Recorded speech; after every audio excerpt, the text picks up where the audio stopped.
حکومت کی جانب سے بلوچستان میں زمینداروں کی بجلی کی لوڈ شیڈنگ میں اضافے کے خلاف زمینداروں کی صوبائی تنظیموں کا اجلاس، بلوچستان بھر میں روڈ بلاک کرنے کا فیصلہ۔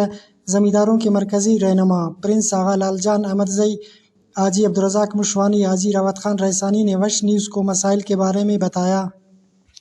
اور تقریباً کلات ڈویژن کے زمیندار یہاں آئے ہیں، مائنر سٹیج پہ ہے ہمارا فصل، تو ابھی وابڈا والے ایک جنبشی قلم سے انہوں نے ہمارا جو 6 گھنٹہ دورانیہ ہے اس کو 4 گھنٹہ انہوں نے کیا ہے۔ 4 گھنٹہ بھی بالکل وہ بجلی نہیں ہے۔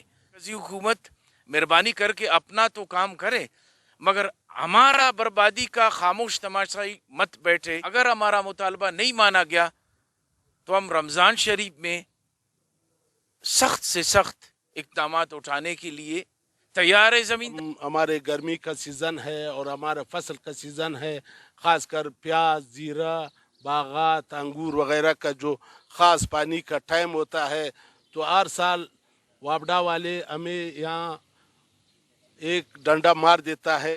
اگر بحال کل پرسوں تک نہیں ہوا تو آغا صاحب کا جو حکم ہے یا زمیندار کا جو مجبوری ہے، ہم لوگ مجبوراً روڈ پہ نکلیں گے اور ہر قربانی کے لیے دریغ نہیں کریں گے۔ اور ہم صوبائی گورنمنٹ سے یہ مطالبہ کرتے ہیں کہ آپ جو سبسڈی کے مد میں 2 سال سے جو ہم لوگوں کو رلا رہے ہیں، کبھی 2 مہینے چلتے ہیں 6 گھنٹے، تو پھر تیسرا مہینہ ہمارا 4 گھنٹے ہیں، تو برائے مہربانی کر کے یہ سبسڈی کا مسئلہ حل کر کے وابڈا کی جانب سے عین سیزن میں زمینداروں پر بجلی بند کر دی جاتی ہے، جس سے زمینداروں کے کروڑوں روپے کے باغات اور فصلیں تباہ ہو جاتے ہیں، جو زمینداروں کی معاشی قتل ہے۔ وابڈا بلا تاخیر بجلی کی پرانی ٹائمنگ بحال کرے۔